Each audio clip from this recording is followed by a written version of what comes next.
আজ 21/12/2025 হাড়োয়া ব্লকের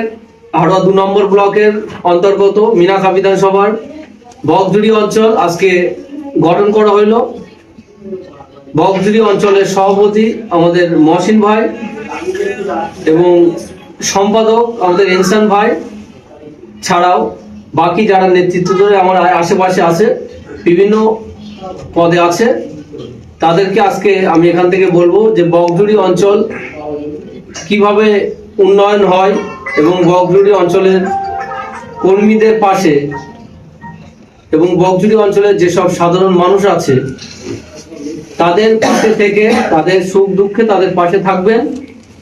এবং বকজুড়ি অঞ্চল সাধারণ মানুষ যাতে 2026 বিধানসভায় তাদের ভোটাধিকার সঠিকভাবে প্রয়োগ করতে পারে। প্রত্যেক বুথে এজেন্ট দিয়ে চোখে চোখ রেখে আমরা 2026-এ লড়াই করব, এটাই আজকে আমরা এখান থেকে ঐক্যবদ্ধ হয়ে শপথ নিলাম।